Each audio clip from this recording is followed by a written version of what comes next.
হরে কৃষ্ণ। সমস্ত ভক্তদের চরণে আমার দণ্ডবোধ প্রণাম। শ্রীমদ্ ভগবদ গীতার সপ্তদশ অধ্যায় শ্রদ্ধাত্রয় বিভাগযোগ। অর্জুন ভগবান শ্রীকৃষ্ণকে জিজ্ঞাসা করলেন, হে কৃষ্ণ, যারা শাস্ত্রের বিধিনিয়ম কিছুই মানে না কিন্তু শ্রদ্ধা সহকারে তাদের নিজেদের ইচ্ছা মতো পূজা আরাধনা করে, তাদের সেই নিষ্ঠা কী রকমের? তা সাত্ত্বিক, রাজসিক না তামসিক? ভগবান শ্রীকৃষ্ণ বললেন, দেহধারী জীবের স্বভাব অনুসারে তাদের শ্রদ্ধা তিন রকমের, সাত্ত্বিকী, রাজসী ও তামসী। এখন সেই সম্বন্ধে শ্রবণ করো। হে ভারত, সকলে প্রকৃতির গুণগুলির বিভিন্ন মাত্রার সঙ্গ প্রভাবে বিশেষ রকমের শ্রদ্ধাযুক্ত হয়। যে জীব যে রকম গুণ অর্জন করে সে সেই রকম শ্রদ্ধাযুক্ত হয়। সাত্ত্বিক ব্যক্তিরা দেবতাদের পূজা করে, রাজসিক ব্যক্তিরা যক্ষ ও রাক্ষসদের পূজা করে এবং তামসিক ব্যক্তিরা ভূত ও প্রেতাদের পূজা করে।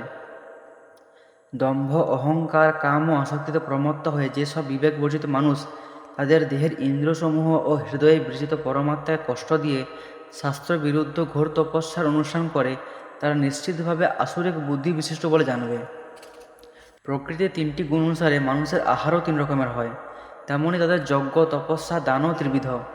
এখন তাদের পার্থক্যগুলি শ্রবণ করো। যেসব খাদ্যদ্রব্য আয়ু, সত্তার পবিত্রতা, বল, স্বাস্থ্য, সুখ ও সন্তোষ বৃদ্ধি করে সেইগুলি সাত্ত্বিক ব্যক্তিদের প্রিয় হয়। এরকম খাবার সরস, স্নিগ্ধ, পুষ্টিদায়ক ও মনোরম হয়। যে সমস্ত আহার অত্যন্ত তিক্ত, অত্যন্ত অম্ল, লবণাক্ত, উষ্ণ, তীক্ষ্ণ, শুষ্ক, প্রদাহকর এবং যা দুঃখ, রোগ ও শোক সৃষ্টি করে তা রাজসিক ব্যক্তিদের প্রিয়। যে সমস্ত খাদ্যদ্রব্য এক প্রহর আগে রান্না করা হয়েছে, যা নিরস, অত্যন্ত দুর্গন্ধযুক্ত, বাসি এবং অপরের উচ্ছিষ্ট ও অমেধ্য, তা তামসিক লোকদের প্রিয়।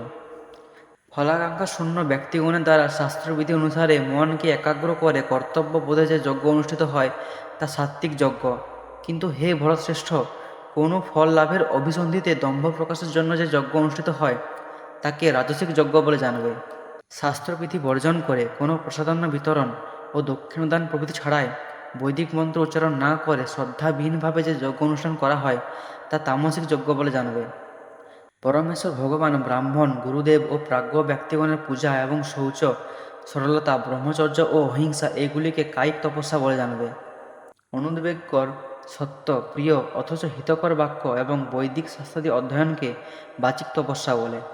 মনের প্রসন্নতা, সরলতা, মৌন, আত্মসংযম ও ব্যবহারে নিষ্কপটতা এইগুলিকে মানসিক তপস্যা বলে। ফলাকাঙ্ক্ষা শূন্য নিষ্কাম ব্যক্তি দ্বারা পরমেশ্বর ভগবানের প্রীতিবিধানের উদ্দেশ্যে যখন এই তিন রকম তপস্যা কায়িক, বাচিক ও মানসিক অনুষ্ঠিত হয় তখন তাকে সাত্ত্বিক তপস্যা বলা হয়। শ্রদ্ধা, সম্মান ও পূজা পাওয়ার আশায় দম্ভ সহকারে যে তপস্যা করা হয় তাকে রাজসিক তপস্যা বলা হয়। এরকম তপস্যা অনিত্য ও অস্থায়ী। মূঢ়তার বশবর্তী হয়ে নিজেকে কষ্ট দিয়ে বা অপরের বিনাশের জন্য যে তপস্যা করা হয় তাকে তামসিক তপস্যা বলা হয়।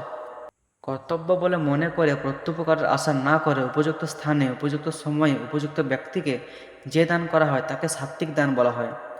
কোনো প্রত্যুপকারের আশা না করে কোনো ফল লাভের বাসনা নিয়ে অনিচ্ছা সহকারে যে দান করা হয় তাকে রাজসিক দান বলা হয়। অশুচি স্থানে, অশুভ সময়ে ও অযোগ্য ব্যক্তিকে অনাদরে ও অবজ্ঞা সহকারে যে দান করা হয় তাকে তামসিক দান বলা হয়। সৃষ্টির আদিতে ওং তৎসৎ এই তিনটি শব্দের দ্বারা পরমেশ্বর ভগবানের ত্রিবিধ নাম নির্দিষ্ট হয়েছে। ব্রাহ্মণেরা বৈদিক মন্ত্র উচ্চারণের সময় এবং যজ্ঞ করার সময় পরমেশ্বর ভগবানের সন্তুষ্টি বিধানের জন্য শব্দগুলি উচ্চারণ করতেন।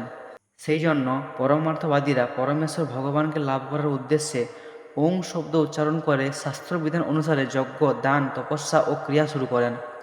যারা জড়বন্ধন থেকে মুক্ত হতে চান সেই মোক্ষকামী ব্যক্তিরা কোনো ফল লাভের অভিসন্ধি না করে এই শব্দ উচ্চারণপূর্বক নানা রকমের যজ্ঞ, দান ও তপস্যাদি কর্মের অনুষ্ঠান করেন।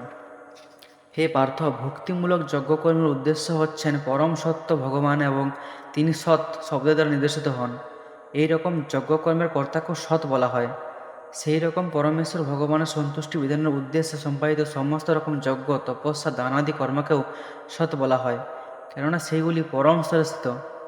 হে পার্থ, পরম পুরুষ ভগবানের প্রতি কোনো রকম শ্রদ্ধা ছাড়াই যজ্ঞ, তপস্যা, দান যা কিছু করা হয় তাকে অসৎ বলা হয়।